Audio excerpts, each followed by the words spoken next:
explained last time, I've had a very busy few weeks, month, too.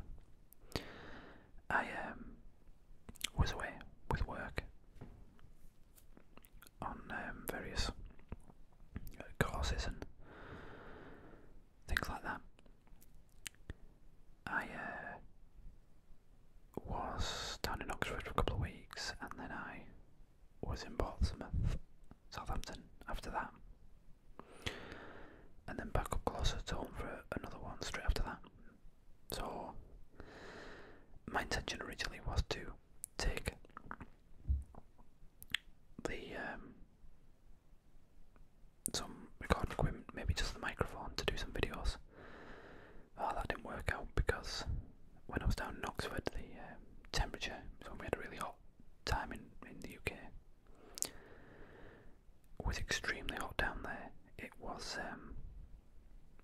in the 30 plus, well 35 I think it was, some of the days, and it was really hot in the kind of lecture theatres and labs and where it was, and the hotel afterwards was terrible. No air conditioning, barely any window to open, and it was 30 plus all night in my room, all night, all morning. So coming home from a really hot full day and then having to try and do work and revise and things in the hotel room, sweltering, was just awful. It did not make for a fun time at all. So I could barely get any work or revision done, let alone anything else. It was to the point of debilitating. It was a long time. I made the mistake of walking home one of the days. One, I got lost. Two, I underestimated the distance from the campus we were on. And with the temperature, my equipment, laptop, in full shirt, tie, shoes, not a good idea. Regretted that pretty much after I'd set off. So, no, you learn. So that week was a very hard week, to be honest. It was a difficult, full-on week. A lot to take in, a lot to cover, and a lot of work to do each night. Revision and then exam before you left. Another work to hand in. So there was no rest. It was just a full-on, long, 9+ hour days. And then you had to do work, assignments, and then revision each night till 12, 1 o'clock in the morning. And with the heat, we didn't get any sleep after that anyway. It was difficult. But anyway, got through that. Still waiting on results for that. I got results from the first one that I'd done a few months earlier, which had passed. So that was good to hear. And then the other course I was on, oh my god, it was difficult. I mean, from a purely academic point of view, it was all math, all physics, and it was just one of those. You really needed to, well, not only be into it, I suppose, you really needed to just catch on to it. And it was just very, well, they admit it's a very intense course, because there's a lot of ground to cover, as the other one is. Any subjects like this, I suppose there is. But it was a lot to cover on the basics, and then a lot to cover in the specifics. So it was incredibly difficult to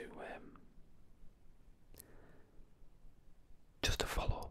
Even if you did understand it perfectly, it was a lot to take in and a lot to keep track of. But each people had, there was only a few people on the course, there weren't many. Each person had their own strengths and weaknesses in different areas.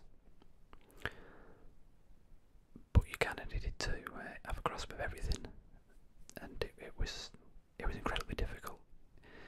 Even the lecturers and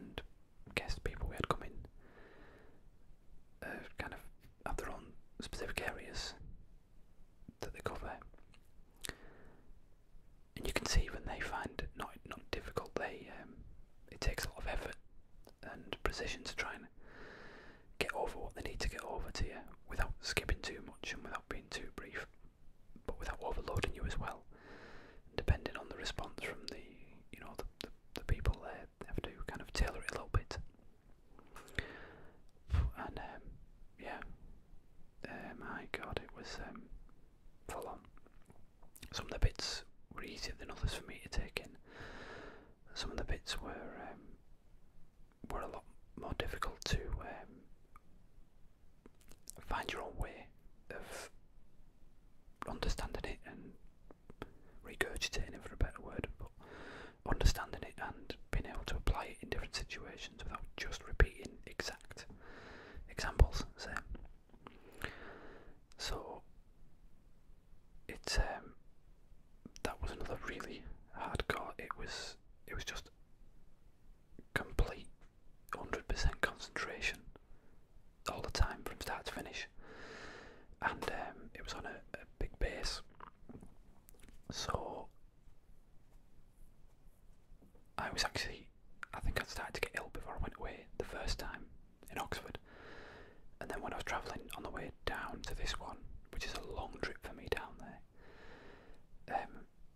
the trip was awful went down on trains and such, and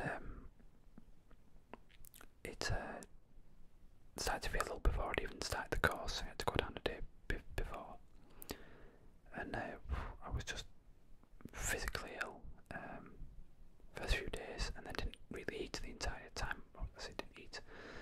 Tried to pick at things at about dinner time, just from being that hungry that my body knew it needed something. But didn't have anything to eat at night times in the hotel. I just was trying to get to bed early because I couldn't face anything else. Once I got back to the room, I didn't want to start doing more work, so I was staying later on the base to do assignments and things we had to do every night as well, and then actually have them assessed the next morning. So I was doing that at the base, like finishing the day. Other people were local, so it was only 15-20 minutes home for them. I was the only one from a long way away, and I was just staying on the base to do the work, so I didn't have to do when I got back. But that ended up taking longer than I imagined, so I wasn't getting back to the hotel till late, and then just didn't feel like eating. I was literally in, lights off, head down, kind of like a migraine, as well as being ill, and then just trying to sleep it off, which I wasn't getting much sleep anyway, just literally undercover, trying to deal with it best I could. And then suffering again the next day, full on mental and physical attack it was. And then came home after that, and then had another course a couple of days later once I got, so I didn't even get to get settled back into work, catch up with hundreds of emails and all the rest of that. Then straight back into another one, and then we had a really high level kind of exercise demonstration to government type people and officials and regulators. So I finished the course, back home, the third course, and then the next day was straight into a full-blown, full-day exercise. So basically I've been just mentally abused, destroyed, and managed to get back to work straight after that. Tried to catch up as much as I could, and then I've had most of this week off. I actually had holidays in and I just took them off, so I just needed a bit of time to get back in to routine, basically. See my little one as well. That was the hardest thing on top of all that. Being so far away made it very difficult. So I've had a few days off, but what I've been doing is painting the front of the house, windowsills, and catching up on jobs that I've been meaning to catch up for a while, but I actually found it nice to be able to just get stuck into something at my own pace that I wanted to do, even though it's hard work. I suppose it was more monotonous work I could just get stuck into, finish finish it that day or the next day. You know, so actually start something, finish something, and feel quite happy with it at my own pace without anyone on top of me. And that's what I've done here. Sorry, that's one of the main reasons I was trying the video as well. Because as I've said a long time ago, for a while, I've been trying to clean out this room, which I'm not quite there yet, but I've made good progress. I don't know if you can see some of the. It's a lot cleaner. Basically, there was birds' nests of wires. I had all those drawers with years of old computer equipment that I'm never going to use again. I just hoard it. So I've actually thrown out four full, you know, refuse sacks of rubbish out to the tip, and a few other bits and pieces. I'm intending on ripping all this furniture and replacing it with pre-built stuff, making it look a lot neater. But I've rewired a lot of the equipment, a lot of the things, stripped the lots out, so I've had to unwire everything. Binned 3 PCs. One I'm giving away, 2 I've binned because it's just that old now, never going to be used. Upgraded one with some of the leftover bits I had, and then built a new one with the bits I had left over to make a pretty decent machine, which is now on this screen. Put a different screen I had back here on its old stand, got rid of one to make more room here, and I've all my drawers clean now, so I've got my camera equipment, my photography equipment in one, microphone, leads, cables in another, so I know where everything is now. And you'd be surprised, just having things neatly somewhere in the right place makes a difference. Which is why I want to try this video out.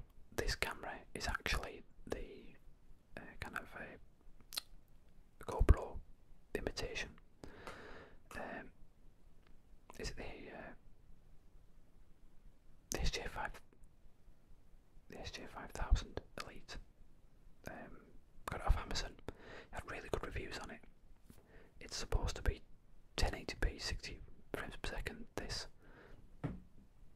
I used it once before, I think, in a video, and it seemed poor to me because it didn't do so well in low lighting, like a lot of these suffer from. But it's had a few updates that I've noticed, so I've pulled it back out of the equipment, out of the drawer, and updated all the firmware. And it's actually one of these, you know, streams it wirelessly to your phone so you can see what's going on. And I actually got a small, one of those tripod mounted LED light boxes, whatever you want to call them, that's supposed to be for video, which I've never had before, so it should be putting more light directly at me that the camera should pick up better, hopefully. That's why I wanted to try this, because this camera's really easy and small and compact and convenient, but I never had much luck with it and I had to put it aside and never used it again. So it'd be really good if it works and works well. But we'll have to see, hopefully. The zoom I've found lately, for some reason, I don't know if it's just me, it does seem a lot quieter. Like, I have to get really close up and have the gain on the